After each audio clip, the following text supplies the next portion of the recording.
So let's delve a little deeper into some of today's retail updates with Andrea Felsted, a columnist at Bloomberg Gadfly. So, Andrea, before we go into the specifics, there's been some quite strong numbers across the piece. Was this a last splurge before a tougher 2017? That definitely seems to be what it will be. This could well be the last hurrah. We've got warnings of inflation ticking up, prices going up. If that runs ahead of wage growth, consumer spending power could well be squeezed and they could rein in purchases.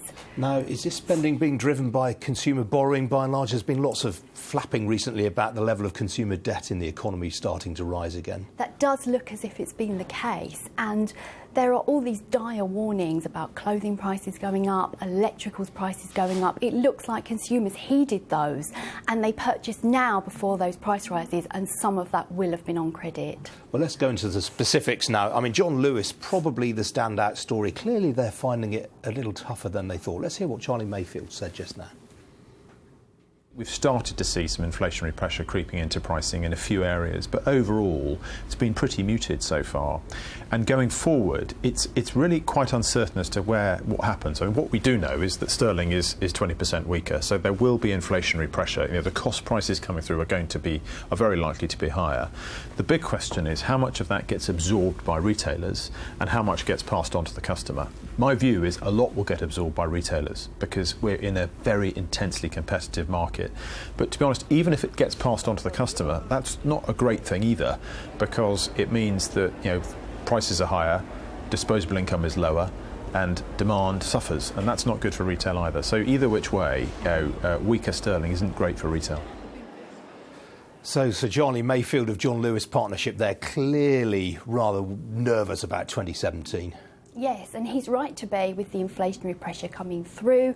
The other thing to remember is John Lewis has been expanding very well online. Its online sales have really been growing, and that comes with a cost. It's the cost of getting the deliveries to consumers' homes and also investing in infrastructure.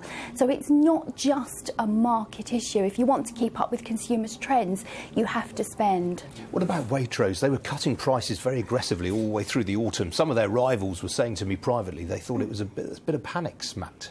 Could possibly be. Waitrose has been a great performer over the last few years. It did dip. We've had a change of management. It's got to get itself back on track. Well, I guess the most positive story today was Marks and Spencer. Done really well. Best figures in general merchandise, home and clothing for 6 years. What's behind that? Well, they had a terrible Christmas last year, so the comparisons were very easy.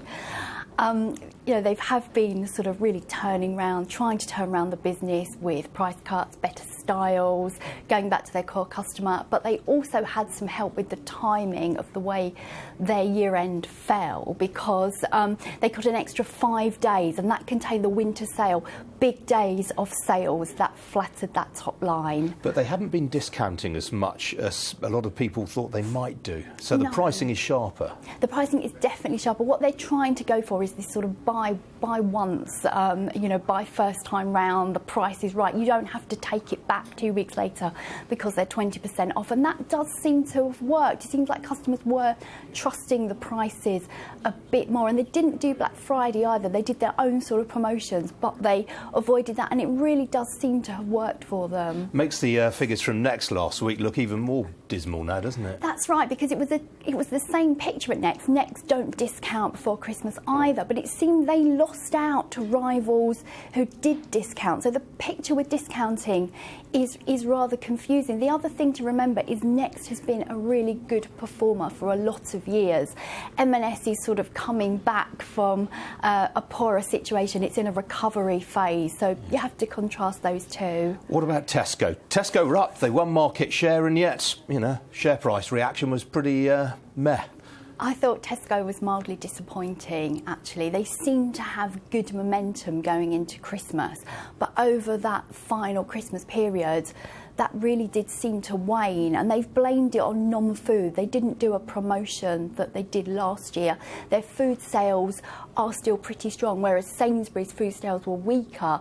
But it's still a worry. Investors have really been betting on this turnaround of Tesco. And if there's any disappointment there, that's not great. Cantering through some of the others, Debenhams, again, did better than expected. Recently changed the CEO. Surprisingly, there you go, shares are up 5.5% today. Yeah, I think that could be slightly illusory. They're very big in beauty, and beauty's been a real standout category. So I think they benefited there from rolling back on clothing. Any of the others that stood out? I mean, Booker for me was a really strong performance again. Now owner of Budgens and Londis, of course. Booker's been a great performer. Booker's share price has actually outperformed Apple over the last 5 years. It's been a really fantastic performer, a real unsung hero of the grocery sector.